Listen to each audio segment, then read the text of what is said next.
Okay, so today I'm going to explain you graph of functions with the help of some examples.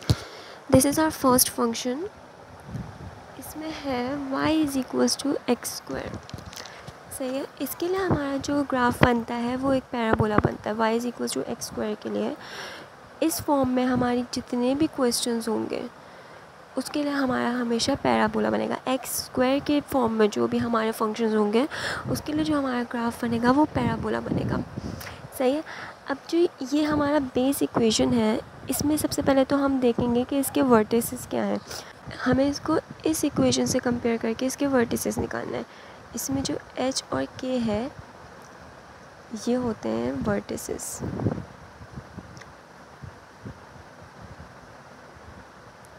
सही है. और जो हमारा a होता है वो होता है हमारा वर्टिकल स्ट्रेच.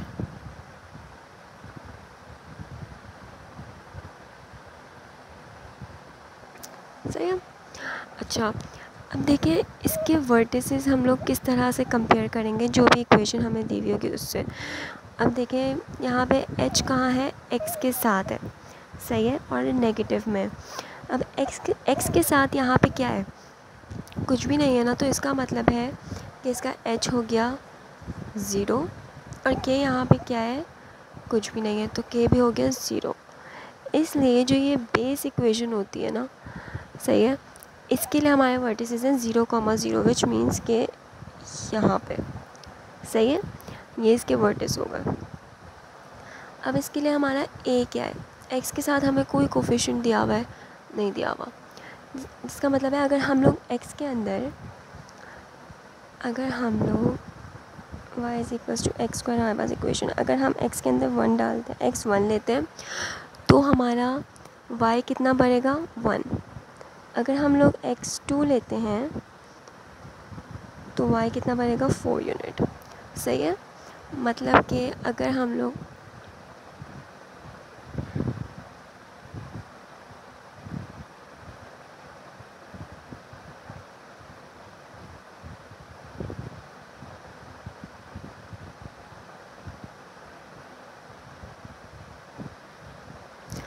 अगर हम लोग y, अच्छा, इसका मतलब ये है कि अगर हम लोग x एक्सिस में 1 यूनिट मूव करेंगे, सही है, इस इक्वेशन के लिए, तो हमारा y कितना यूनिट मूव होगा 1. मतलब कि वर्टिस से लेके अगर हम 1 यूनिट मूव करते हैं x में तो y भी कितना मूव होगा 1. सही है. और लेफ़्ट में भी यही करेंगे. सही. ये हो गया हमारा पॉइंट. ये वाली मैं आपको दोबारा से बना के दिखाती हूँ कि हमारा ये पैराबोला आया किस तरह है. जिसका वर्टिस का है यहाँ पे 0,0. ठीक है. इस वाली इक्वेशन के लिए अगर हम लोग x जो है 1 यूनिट मूव करते हैं तो y कितना यूनिट मूव हो रहा है 1. x हमारा मूव हुआ 1 यूनिट और y कितना 1. इसी तरह लेफ़्ट साइड पे भी करेंगे. 1 यूनिट x मूव हुआ तो 1 यूनिट y की डायरेक्शन में भी मूव हुआ. ठीक है. अगर हम लोग x मूव करते हैं 2 यूनिट्स, ठीक है, क्योंकि ये x स्क्वायर है तब जाके y आएगा, तो ये हो जाएगा y आएगा 4. तो मतलब कि अगर हम लोग x को मूव करते हैं 2 यूनिट्स 1 2 तो y कितना यूनिट मूव हुआ 4. 1 2 3 4. तो हमारा नेक्स्ट पॉइंट आएगा यहाँ पे. इसी तरह राइट साइड पे भी होगा. अगर हम लोग x मूव करेंगे 2 यूनिट्स, वर्टिस से लेके हमें करना है. सही है. जो इसका वर्टेक्स है ना वहाँ से हमें यूनिट्स काउंट करने हैं. तो अगर हम वर्टेक्स से लेके 2 यूनिट्स मूव करते हैं 1 2 यूनिट्स x मूव हुआ, जब x 2 यूनिट्स मूव होगा तो y कितना यूनिट्स मूव होगा 4. 1 2 3 4. ये आ गए हमारे नेक्स्ट पॉइंट. इसकी हेल्प से हमारा पैराबोला बनेगा.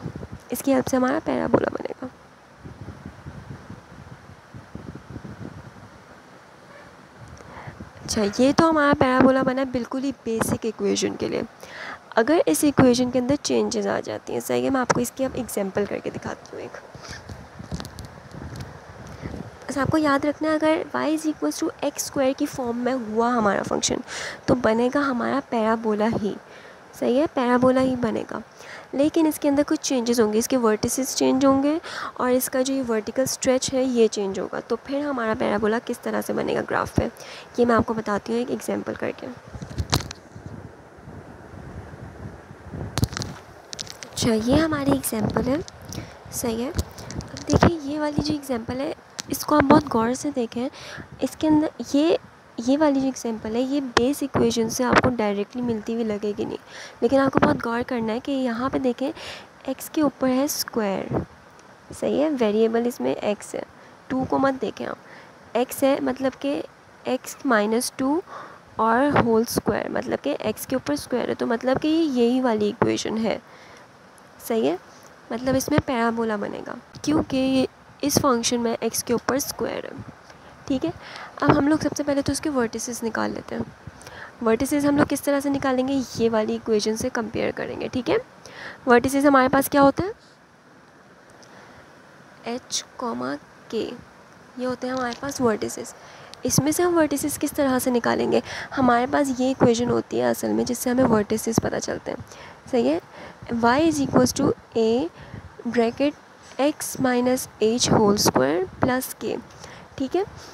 अब यहाँ पे देखिए आप h के साथ माइनस है, सही है, h के साथ हमारे पास माइनस है, तो यहाँ पे देखिए h आपको क्या लग रहा है, जो कि x के साथ होगा ना, सही है, जिसके ऊपर होल स्क्वायर आ रहा होगा, जो ब्रैकेट के अंदर होगा x के साथ, वो हमारा h होगा, सही है। क्योंकि हमारे पास जो बेस इक्वेशन है उसमें h माइनस में है, तो हमारे पास इक्वेशन में जो भी नंबर होगा ना जो h की जगह होगा उसका हमेशा ऑपोजिट साइन हम लेंगे। जैसे अगर ये -2 है तो हम लोग लेंगे 2, सही है, क्योंकि x माइनस h होता है, ठीक है, h के साथ माइनस होता है, तो हमारी इक्वेशन में जो भी नंबर होगा ना h की जगह हम हमेशा उसका ऑपोजिट साइन लेंगे एज h, सही है। और k जो होगा, क्योंकि ये प्लस के है तो यहाँ पे जो हमारे ब्रैकेट के बाहर होगा वो होगा हमारा के, और क्योंकि वो प्लस के है तो हम लोग का जौन सा भी साइन होगा ना के के साथ वो एज इट इज़ ले लेंगे। बस हमेशा ये बात याद रखनी है, एच के साथ जो भी साइन होगा उसको ऑपोजिट साइन लेंगे और के के साथ जो भी साइन होगा उसको एज इट इज़ ले लेंगे के, ठीक है। ये बात आपको समझ में आ गई होगी। अच्छा, और ये पता चल गया कि एच और के कैसे पता चलता है, जो एक्स के साथ होता है जिसके ऊपर होल स्क्वायर आ रहा होता है, एच के साथ ब्रैकेट के अंदर जो होता है वो हमारा एच होता है, और जो ब्रैकेट के बाहर होता है प्लस या माइनस में वो हमारा के होता है, और ए हमारा क्या होता है, जो इसके साथ कोफिशिएंट होगा, यहाँ पे कुछ भी नंबर, यहाँ पे कुछ नहीं है, इसका मतलब है कि 1 है, जो मल्टीप्लिकेशन में होगा ना एक्स स्क्वायर के साथ वो हमारा ए होगा, सही है। तो यहाँ 1 है तो कोई फ़र्क नहीं पड़ेगा इसलिए ए का, ठीक है। अब हमारे पास आ गए वर्टिसेस 2 और -3। अब हम लोग इसके वर्टिसेस हम लोग इसके ग्राफ में पुट करेंगे। वर्टिस से हमें पता चलता है, वर्टेक्स से हमें पता चलता है कि हमारा पैराबोला बन कहाँ रहा है, ठीक है, किस साइड पे बन रहा है ग्राफ के। अब देखिए ये है तो हमारा h, k, सही है, लेकिन हमें हमेशा पता है जो पहली वाली चीज़ होती है वो x एक्सिस के लिए होती है और सेकंड वाली चीज़ y एक्सिस के लिए होती है, ठीक है। अगर हमारा h2 है और k -3 है, सही है, h2 का मतलब है कि हमारा x2 है +2, तो मतलब कि यहाँ पे, और y है हमारा -3 विच मीन्स k हमारा -3 है, तो y एक्सिस पे होगा वो 1 2 3, ये आ गया हमारा पॉइंट, +2 और -3, ठीक है। यहाँ से हमारा ये है हमारा पैराबोला का वर्टेक्स, ठीक है। अब नेक्स्ट चीज़ हम कैसे निकालेंगे, अब देखें, क्योंकि यहाँ पे इसके साथ हमारा एक कुछ भी नहीं है तो ये y = x² ही होगा, सिंपल, ठीक है। इसी तरह इसके नेक्स्ट पॉइंट्स आ जाएंगे। अगर तो यहाँ पे a कुछ होता वो मैं आपको नेक्स्ट क्वेश्चन में बताऊँगी, सही है। अभी आप इसको सिंपल रखें क्योंकि इसके साथ a नहीं है, सही है, कुछ मतलब a 1 है यहाँ पे, तो इसमें कोई भी ख़ास चेंजेस नहीं आएंगी, सही है। तो x = अगर x हम लोग 1 रखेंगे तो y हमारा 1 आएगा, अगर हम x2 रखेंगे तो y हमारा 4 बनेगा, 4 यूनिट्स आगे जाएगा। मतलब कि अगर हम लोग वर्टेक्स से 1 यूनिट x की तरफ जाएंगे तो y भी हमारा 1 यूनिट पॉजिटिव जाएगा। इसी तरह हम लोग राइट साइड पे जब 1 यूनिट बढ़ेंगे तो y भी हमारा 1 यूनिट ऊपर जाएगा, सही है। और क्योंकि ये पॉजिटिव है, सही है, तो हम लोग ऊपर की तरफ जा रहे हैं, सही है। हम लोग ऊपर की तरफ इसलिए पॉइंट्स बना रहे हैं पैराबोला का क्योंकि ये पॉजिटिव है, सही है। y की और x की वैल्यू हमारे पास पॉजिटिव आ रही है। अच्छा, अगर ये 2 यूनिट्स हम लोग x की तरफ जाएंगे, सही है, मतलब कि वर्टेक्स से लेके, ये हमारा वर्टेक्स है, ये याद रखना है, इससे लेके अगर हम 2 यूनिट्स बनेंगे 1 2, तो हमारा y कितना यूनिट्स अब जाएगा 4 यूनिट्स, सही है। यहाँ 2 यूनिट x किया तो y कितना यूनिट्स ऊपर जाएगा 1 2 3 4। इसी तरह हम लोग लेफ़्ट साइड पे कर लेंगे। अगर हम लोग का 2 यूनिट्स x की तरफ जाएगा, मतलब कि 1 1 2, सही है।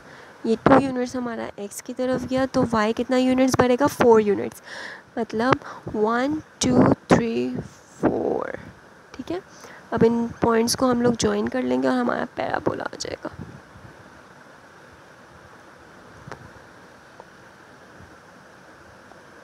ये आ गया हमारा पैराबोला। जो हमारी बेस इक्वेशन का पैराबोला होता है वो हम लोग यहाँ पर डॉटेड बना लें अगर बनाना चाहें, सही है। और जो हमारी जो क्वेश्चन दिया हुआ है उससे जो हमारा पैराबोला बना है वो ये बना है, सही है। हमने वर्टिसेस जो निकाले उसकी वजह से हमारा ये पैराबोला बना है, सही है। अब हम एक और एग्जांपल कर लेते हैं x² की। अच्छा, ये हमारी नेक्स्ट एग्जांपल है। अब आप इस एग्जांपल को देखें, आपको क्या पता चलता है कि ये हमारा कौन सा वाला फंक्शन की तरह दिया हुआ है, y = x² की तरह। किस तरह पता चला कि ये देखें, जो x है ना इसके ऊपर है स्क्वायर। आप इसके साथ x के साथ जो नंबर है ना प्लस में या माइनस में उसको मत देखें, सही, क्योंकि वो हमारा वर्टेक्स है, सही है। उसको नहीं देखना, सिर्फ वेरिएबल को देखना है आपने कि इसके ऊपर क्या है स्क्वायर। तो ये हमारा कौन सा वाला फंक्शन है, y = x²। इनसे तो हम लोग निकालेंगे वर्टिसेस, ठीक है। वो हमने जैसे पिछले क्वेश्चन में किया था, इसमें भी उसी तरह से करेंगे। वर्टिसेस हमारे क्या होते हैं h, k, ठीक है। h हमारा क्या था, जो हमारा x के साथ प्लस या माइनस में होता है उसका ऑपोजिट साइन ले लेते हैं हम लोग। अगर यहाँ पे +1 है तो हम लोग ले लेंगे -1, हमारा होगा h। और जो ब्रैकेट के बाहर प्लस या माइनस हो रहा होता है वो हमारा होता है k, और उसका जौन सा भी साइन होता है उसी साइन को एज इट इज़ ले लेते हैं -2। ये आ गए हमारे वर्टिसेस, ठीक है। अब यहाँ पे हमें एक और चीज़ दी हुई है, कोफिशिएंट दिया हुआ है विच इज़ a, सही है। इस इक्वेशन से आप कंपेयर करें, यहाँ पे जो दिया हुआ होता है वो होता है a, तो a हमारा है 3, ठीक है। अच्छा, अब हम लोग सबसे पहले तो ग्राफ पे इसका वर्टेक्स देख लेते हैं, कहाँ पे है इसके वर्टिसेस। इसके अंदर हम लोग देख लेंगे कि वर्टिसेस कहाँ पे आ रहे हैं, -1, -2। माइनस का मतलब, -1 का मतलब है कि x एक्सिस में लेफ़्ट की तरफ ये है हमारा -1, और -2 का मतलब है k = -2 का मतलब है कि डाउनवर्ड्स -2।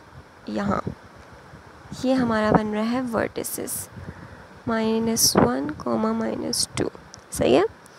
मतलब कि हमारा x है -1 और y है -2। ये होगा इसके वर्टिसेस। अब हम लोग इसके बाकी पॉइंट्स निकालेंगे। बाकी पॉइंट्स किस तरह निकाल देते हैं हम लोग, y = x² में पुट करके। लेकिन हमारे पास यहाँ क्योंकि a दिया हुआ है, a होता है कोफिशिएंट जो x के साथ होता है, तो हम लोग इसमें लिखेंगे y = 3x², ठीक है। यहाँ पे a हमारा 3 है पिछले क्वेश्चन में, और इसमें हमारा a 1 होता है, ठीक है, क्योंकि x के साथ कुछ भी नहीं। यहाँ पे हमें x के साथ हमें 3 दिया हुआ है, तो इसके जो पॉइंट्स निकलेंगे वो निकलेंगे 3x² से, ठीक है, क्योंकि a हमारा 3 है। अच्छा, अगर हम लोग x लेते हैं 1 तो y हमारा कितना आएगा 3। मतलब अगर हम लोग x एक्सिस में 1 यूनिट हम लोग मूव करेंगे तो y एक्सिस में हमारा 3 यूनिट्स मूव होगा, सही है, +3, क्योंकि ये पॉजिटिव है, ये पॉजिटिव है, सही है। और +3 का मतलब होता है अपवर्ड्स। अगर हम लोग लेते हैं x2, सही है, 2 का स्क्वायर होता है 4, 4 3 12, तो ये बनेगा 12। अब ये 12 तो हमारा ग्राफ में बहुत ही ज़्यादा आगे चला जाएगा, तो हम लोग सिर्फ एक पॉइंट से भी काम चला सकते हैं। सही है कि हमने x अगर 1 यूनिट मूव किया तो हमारा y मूव होगा 3 यूनिट्स अपवर्ड्स। सही है, यहाँ पे इसको प्लॉट करके दिखाती हूँ। अगर हम लोगों ने x मूव किया 1 यूनिट तो y हमारा कितना यूनिट्स अपवर्ड मूव होगा 3, 1 2 3। इसी तरह लेफ़्ट साइड पे करेंगे क्योंकि पैराबोला है, क्योंकि तो इसलिए हम लोग दोनों साइड पे मूव करके दिखाते हैं ताकि पैराबोला बन सके। अब हम लोग यहाँ से अगर 1 यूनिट मूव करते हैं x डायरेक्शन में तो y डायरेक्शन में कितना मूव होगा अपवर्ड्स 3, 1 2 3। ये बन गया हमारा